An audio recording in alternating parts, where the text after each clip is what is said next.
This is Natasha reporting for SALT Voices, and I'm here at SALT Abu Dhabi with Douglas Monticciolo, the founder CEO of Brevet Capital Management. Welcome to SALT Abu Dhabi, Doug. Great to have you here with us. Great, thank you very much. Thanks for having me. Now, you are a SALT veteran, from what I heard. You've Yes. been, making your appearances at multiple SALT conferences over the years. What have you found especially exciting about, SALT Abu Dhabi here this year?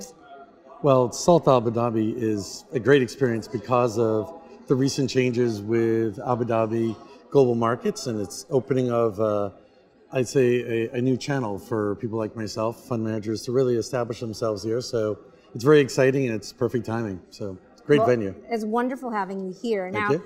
I wanted to do a little bit of a deep dive with you, because Okay. you're the man. I've been told you're the man I need to talk to about this.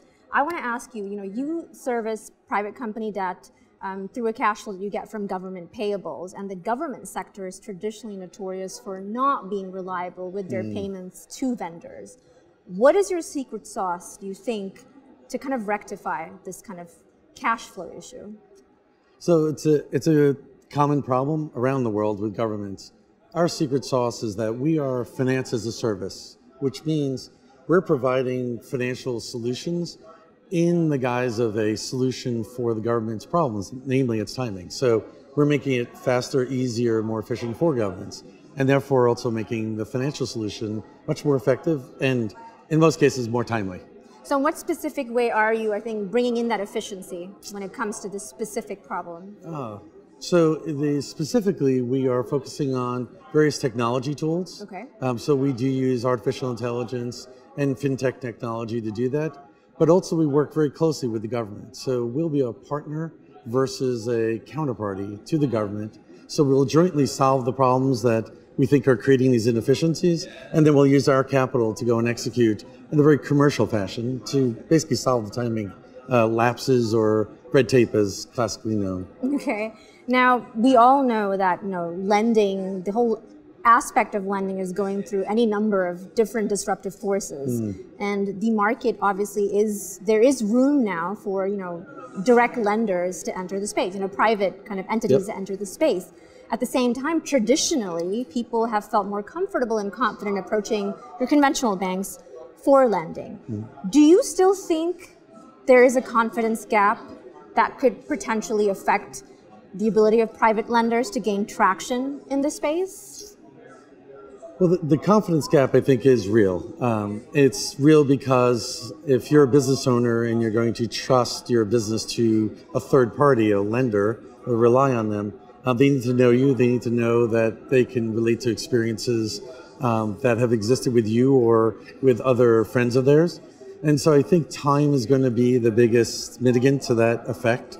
But it is growing rapidly. I think alternative lenders are one of the dominant forces now worldwide for the source of capital for businesses.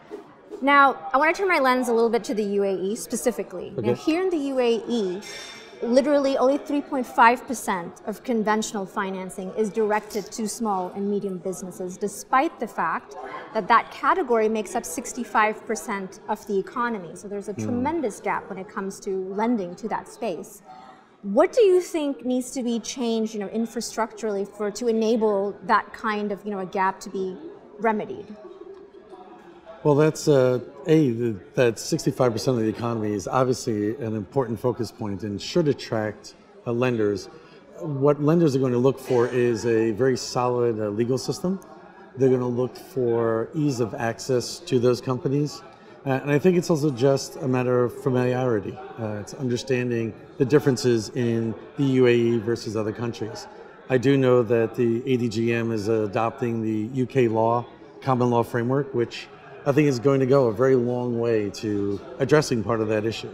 Okay, so you mean banks knowing, or lenders knowing that they can be able to take a company to court if they decide to default? Yes. Do you mean having that kind of mechanism in place? Yes, a known established system with a precedent of what's the process going to be, whether it's harsh or light on enforcement. Just knowing that it's consistent, I think, is one of the most important things, particularly for a lender. Okay. Now, the United States and the EU are, of course, very mature markets, when it comes to lending and credit.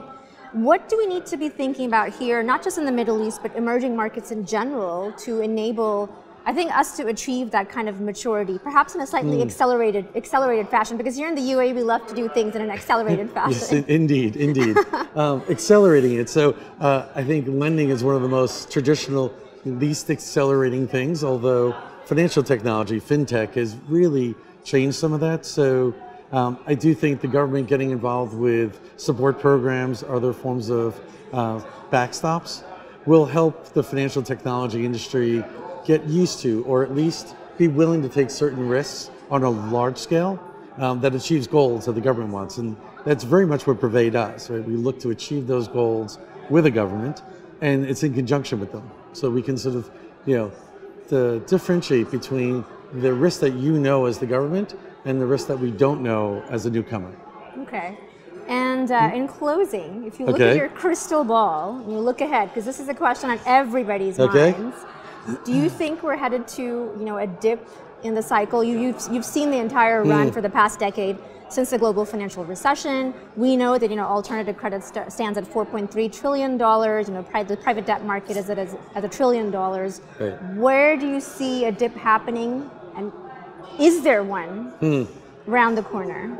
Well, I think my crystal ball's getting a little worn out, because I've been asking this question for the last 5 years, where it seems like we're constantly in the ninth inning of the ball game of credit. I think as we hear from economists, as we heard here at the conference, it appears that the U.S. economy is going to hold strong for a while. I think there could be some weakness overseas, but it's always the unexpected event. I think in this market, it's probably related to the leverage or implicit structural leverage. We always look at trigger events, like what could trigger it, and we think that is possibly one. As I always say, it's either the timing or the reason. This time I would actually say we have a better idea on the reason. We're 2 years off already on the timing, which we thought it would have happened already. It doesn't seem like it's imminent. So. And if you could leave us with, I think, one takeaway from your time at SALT here in Abu Dhabi. Sure, it's an amazing experience. The entrepreneurship and the engagement of the Abu Dhabi government and its various agencies is fascinating. I think we find as a government partner that this is extremely rare, and it's infectious to some degree for our business, because they are embracing much more than we find in other countries. So it's been a great time, and this is clearly the tip of the sword of the future. Well, thank you so much, Deb, for your time with us. I've loved your insights, and I'm sure our audience here at SALT will be welcoming these wise nuggets that you've left us with. Thank you so much. It's been great having you. Great. Thank you very much. I appreciate the time. Thank you.